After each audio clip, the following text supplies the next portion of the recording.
s'en allait dans la neige en tapant des talons. Il était parti de chez lui ce matin-là, comme le jour commençait de blanchir la fenêtre de chez lui, c'est-à-dire de la maison d'Élisabeth, sa jeune maîtresse, qui était une petite fille impérieuse et maussade. Lui, c'était un petit ours en peluche, avec le dessous des pattes en velours rose, 2 boutons de bottines à la place des yeux, 3 points de laine à la place du nez. En se réveillant, il s'était senti tout triste et dégoûté. Élisabeth n'était pas gentille. Il lui fallait 25 chouchous à la fois pour l'amuser. Et quand on avait cessé de lui plaire, il n'était pas rare qu'elle vous secouât et vous jetât d'un bout à l'autre de la pièce. Tant pis s'il lui restait une de vos pattes dans la main. « J'en ai assez d'être un jouet ici, » grogna Mishka en se frottant les yeux de ses poings. « Je suis un ours après tout. Je veux aller me promener tout seul et faire un peu ce qui me plaît, sans obéir aux caprices d'une méchante petite fille. » Et bien que la chambre fût tiède, et tant qu'Élisabeth dormait, plaisante, Mishka s'était sauvé en passant par la chatière. Maintenant, il s'en allait dans la neige. Il levait haut les pattes, l'une après l'autre, et chaque fois qu'il en posait une, cela faisait dans la neige un petit trou rond. Or, depuis bien 5 minutes, un roitelet le suivait. Ces roitelets, ces farceurs, ça a la queue retroussée et ça sautille par-ci par-là. On dirait toujours qu'il se moque de vous. Celui-là faisait piou, piou dans le dos de Mishka, et quand Mishka se retournait, vite, il se laissait tomber dans un des petits trous ronds que les pattes de Mishka avaient fait dans la neige. Disait Mishka, j'avais bien cru pourtant entendre. Et dans son trou, le roitelet mourait de rire. Mais tout de même, à la fin du coin de l'œil, Mishka l'aperçut. Prrr, lui fit-il au nez en se retournant d'un seul coup. Pauvre roitelet, il eut si peur qu'en volant, il en mêlait ses ailes et que ce fut un miracle qu'il ne tomba pas. Il se blottit sous un buisson et se tint désormais tranquille. Tradéri, tradéra, tralala, chantait Mishka en continuant sa route. C'était très amusant d'être un petit ours qui se promène dans la campagne. Je ne veux plus jamais être un jouet. Après ça, au pied d'un arbre où la neige avait fondu, il trouva un pot de miel. Une paysanne l'avait perdu sans doute au retour du marché. Mais le pot de miel était fermé et Mishka ne savait pas dévisser le couvercle. Après avoir essayé de toutes les manières, il devint furieux. « Tiens, grande bête de pot !» dit-il en lançant un coup de pied. « Va-t'en où il te plaît !» Et le pot se mit à rouler, et en roulant, il buta contre une pierre, s'ouvrit en deux. « Voilà le miel !» faisait Mishka en se régalant. « Que la vie est belle dans les bois. Jamais plus je ne serai un jouet. Ça non !» Naturellement, quand il eut bien déjeuné, qu'il se fut bien frotté son petit ventre rond, il eut envie d'aller faire la sieste en haut de l'arbre. Il grimpa donc et s'installa dans les branches et dormit un bon coup. Quand il se réveilla, c'était presque le soir. 2 oies sauvages s'étaient posées à la cime de l'arbre pour se dégourdir les pattes, et on les entendait causer. « Quand, c'est le soir de Noël, disait l'une. Quand, disait l'autre, c'est ce soir que chacun doit faire une bonne action. C'est ce soir que chacun doit aider son semblable, secourir les malheureux, réparer les injustices. » Tiens, se disait Mishka, je ne savais pas ça. Et puis, elles s'envolèrent au fond du grand ciel gris. Et Mishka descendit de son arbre et repartit dans la neige, cherchant une bonne action à faire. Mais on eût dit que la terre où il était arrivé maintenant était toute déserte. Pas une maison, pas un animal, rien que la neige et les grands bois. Soudain, voici qu'il entendit des grelots. C'était un traîneau tiré par un renne. Le renne était blanc, son harnais était rouge et parsemé de clochettes. Et tout ça était très joli. Et aussi, dans ses beaux yeux longs, le renne avait une lumière comme on n'en voit pas sur cette terre, assurément. Sur le traîneau, il y avait un grand sac, tout gonflé, tout bossu. C'était le renne de Noël qui faisait sa distribution, comme c'est l'usage dans les pays du Nord, où il y a bien trop de neige pour qu'un bonhomme Noël cheminait à pied. Grimpe vite, dit le renne à Mishka, tu m'aideras. Oh, ça c'était amusant. Le traîneau volait sur la neige. La nuit était venue, mais il y avait tant d'étoiles au ciel qu'on y voyait comme en plein jour. À chaque village, à chaque maison, le renne s'arrêtait, et Mishka, entrant à pas de loup, mettait dans la cheminée un chemin de fer, un pantin, une trompette, tout ce qui lui tombait sous la main en fouillant dans le grand sac. Mishka s'amusait comme un fou. S'il était resté sage, petit joujou, dans la maison d'Elisabeth, aurait-il jamais connu une nuit pareille? De temps en temps, cependant, il pensait « Et ma bonne action dans tout ça ?» Alors, on arriva à la dernière maison.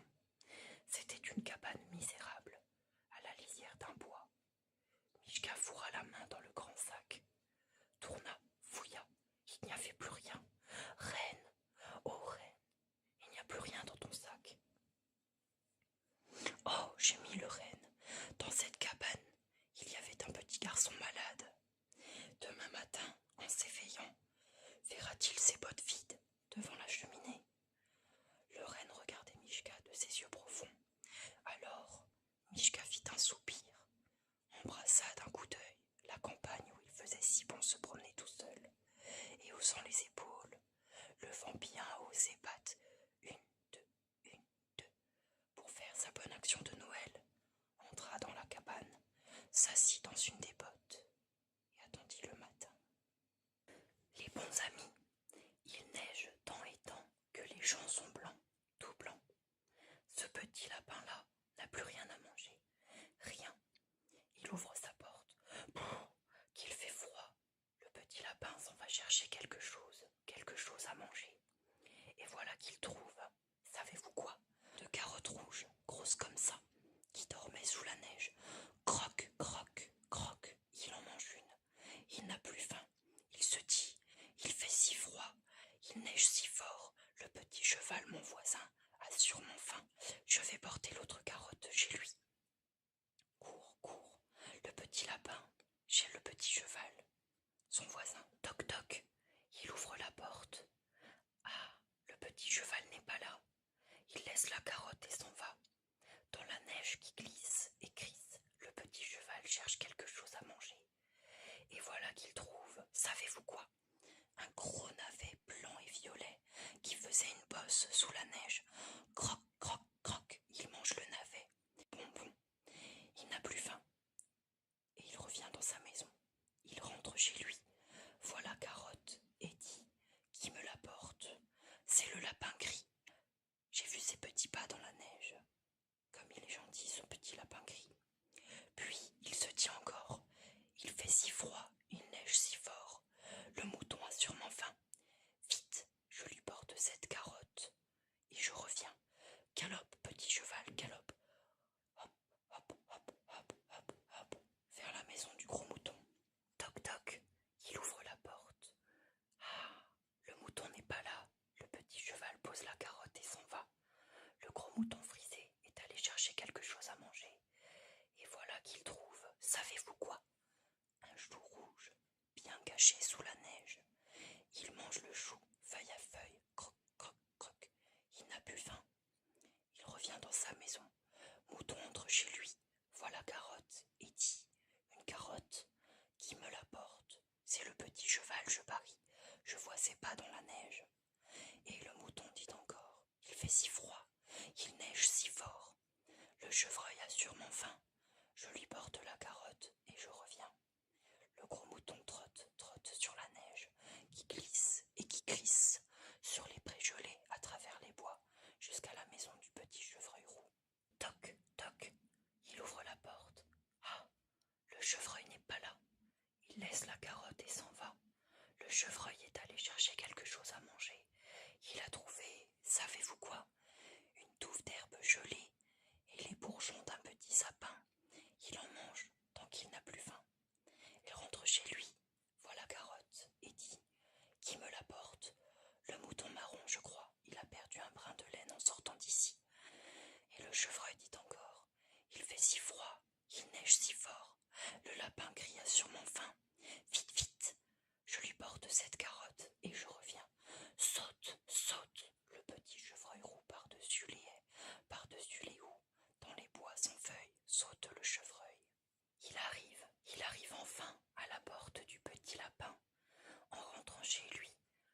lapin gris s'est endormi. Le chevreuil Doudou ouvre la porte et pose la carotte. Doudou près du lit. Le lapin se réveille et le chevreuil lui dit: Il fait si froid, il neige si fort, tu n'as peut-être rien à manger, je t'apporte une carotte. Et c'est ainsi que du cheval au mouton, du mouton au chevreuil, la carotte revint au petit lapin gris. Ah, les bons amis. Roule Galette. Dans une petite maison, tout près de la forêt, vivaient un vieux et une vieille. Un jour, le vieux dit à la vieille: J'aimerais bien manger une galette. Je pourrais t'en faire une, répond la vieille, si seulement j'avais de la farine. On va bien en trouver un peu, dit le vieux. Monte au grenier, balaye le plancher, tu trouveras sûrement des grains de blé. C'est une bonne idée, dit la vieille, qui monte au grenier, balaye le plancher et ramasse les grains de blé. Avec les grains de blé, elle fait de la farine. Avec la farine, elle fait une galette. Et puis elle met la galette à cuire au four. Et voilà la galette cuite. Elle est trop chaude, crie le vieux. Il faut la mettre à refroidir. Et la vieille pose la galette sur la fenêtre. Au bout d'un moment, la galette commence à s'ennuyer. Tout doucement, elle se laisse glisser du rebord de la fenêtre, tombe dans le jardin et continue son chemin. Elle roule, toujours plus loin. Et voilà qu'elle rencontre un lapin. Galette, Galette, je vais te manger, crie le lapin. Non, dit la galette, écoute plutôt ma petite chanson.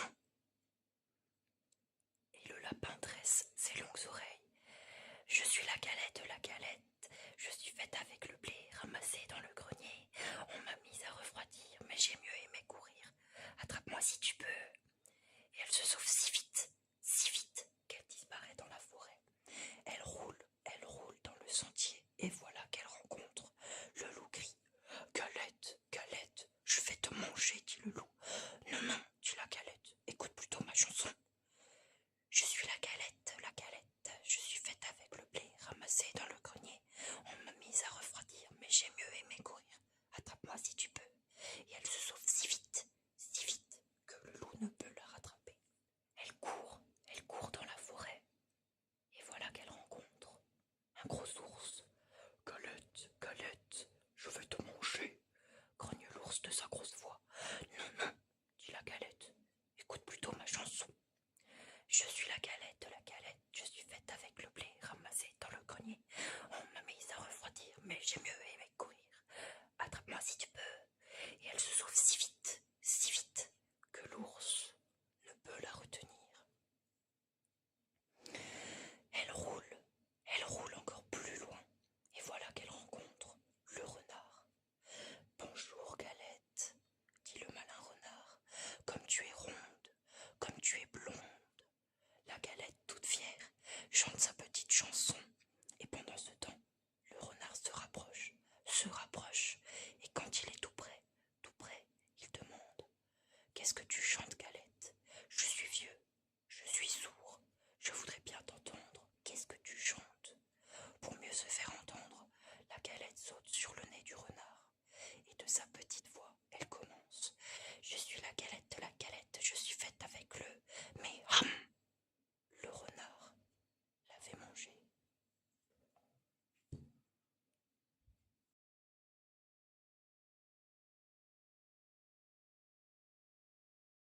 Cars, Noël à Radiator Springs. Quelle effervescence à Radiator Springs!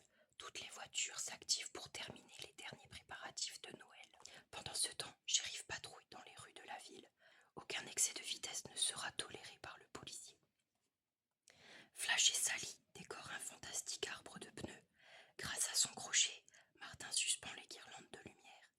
De mémoire de bolide, on n'avait jamais vu un arbre aussi majestueux dans toute la vallée.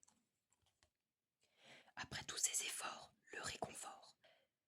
Et rien de tel qu'un bidon d'huile fumant pour se réchauffer le moteur. Aujourd'hui, il n'y a pas de feu à éteindre, mais du hou à arroser. Encore une mission pour Red, le camion de pompiers.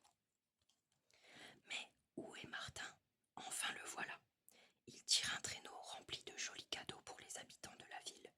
Il faut vite déposer